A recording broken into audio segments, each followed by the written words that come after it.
சிவன் நான் இங்கே வந்து பேசியிருக்கேன்னு நினைக்கிறேன். அதை பார்க்கும் பொழுது பேசுறீங்கன்னா ஜெயலலிதா வந்து பேசினேன்.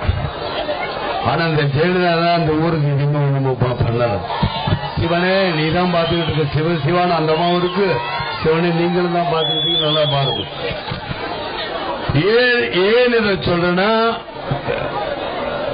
அதாவது சென்னை ஹைவே ரோடு இருக்குல்ல, அதாவது இந்த ரோடு, அதாவது சென்னை பைபாஸ் ரோடு, அது கொண்டையம்பட்டின்னு ஒரு இடத்துல அடிக்கடி ஆக்சிடென்ட் நடக்கலாம். கிட்டத்தட்ட 200 பேர் இறந்திருக்காங்க, ஒரு 400 பேருக்கு மேல ஆக்சிடென்ட் ஆயிருக்கு, அது பாதிக்கப்பட்டிருக்காங்க. அதுல விதிவிலக்கு கலெக்டர் வண்டி கூட விதிவிலக்கு அது கூட ஆக்சிடென்ட் ஆயிருக்கு. அது என்னுடைய விஜயகுமார் வந்தா மேம்பால நடைபாதை கட்டி கொடுங்க, மேலே மக்கள் போட்டு வரட்டும், நிச்சயமா உறுதியாக பண்ணுவேன்.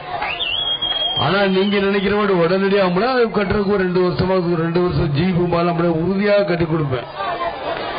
அதுல இந்த மாற்று கருத்து. அதே மாதிரி எப்படி நம்ம ரேஷன் கடைக்கு போறோம்,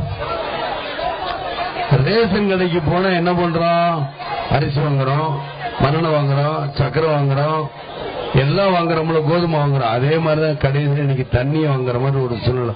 குடிக்க தண்ணி இல்லை மக்களே. ஆனா இவங்க 10 ரூபாய்க்கு வித்தா வியாபாரம் ஆயிட்டாங்க. ஆனா அந்த தண்ணி இருக்கு, அந்த தண்ணியை விட்டுருங்க, இந்த தண்ணி குடிக்கிற தண்ணி இல்ல.